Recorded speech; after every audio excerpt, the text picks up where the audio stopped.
بەراورد بە سەردەمی کلاسیک و ساڵانی هەفتاکان ئاستی ئێستای شیعری کوردی چۆن دەبینی و چۆن هەڵدەسەنگێنی؟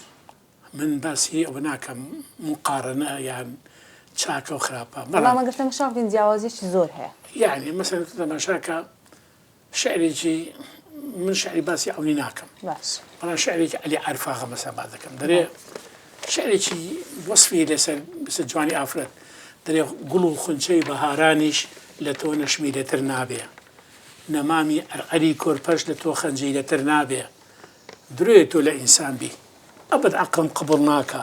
ئەگەر داواتچیەک مابێ درۆ ناکە دەسا بابێ وەرە ئەو شعرەی ئێستا بەراورد بکە لەگەر شعرێک دەرێکی تەزبیح گڵۆپ فەرش شتێکیان ناکاتەوە یعنی من خۆم باوەڕش ناکەم خەڵکی دیکەش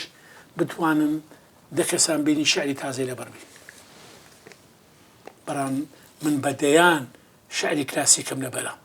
هەر لە حاجی قادری کۆییەوە هەتا دەکاتە وەفایی هەتا دەگاتە دلزار و هەتا دەگاتە عەونی و هەتا دەگاتە کامەران موکری و مەسەلەن شعرێکی کامەران موکری هەیە ئەوە 40 ساڵە لە بیر 50 ساڵە دایە تۆ منت بۆ پەروەردە کرد بۆ خۆشی خۆت بوو یاخو لە بۆ کورد ئەمن وا ئەڕۆم خۆم ئەدەم بە کوشت یاخوا تۆ دەریای ئەسیرت ئەڕشت ئێستا شعرەکانی ئێستا بەڕای من شعر ئەگەر وەزن و قافیە نەبی لای من ئەمە ڕێی منە ئەوە ڕێی خەڵکی دیکەش ئازادن وەکو ئۆشۆ گوتی دەڵێ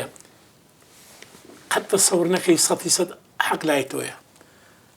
کەیفی زانی 100% حەق قەت لای تۆیە ئەنجا 150ە من 150 دەمە خۆم 150 دەمە مقابلم شعری ئێستا لەبەر ناکرێ وەزن و قافیەشی نییە ئەنجا بەڕان خەڵکانێک پێی هەڵدەڕێن و شعرە و جەماوەش زۆری هەیە سەد سەرم و ڕێزی ئەوانش دەکرم بۆوانە بەڕام من ئەو چێژی کە لە شعری کلاسیکی دەبینم لە شعرێکە نابینم. باشە بنەماکانی شعری کوردی تا چەند لە شعرەکانی ئێستا یەک دەگرێتەوە؟ ئەوە اختصاصی من نییە ناتوانم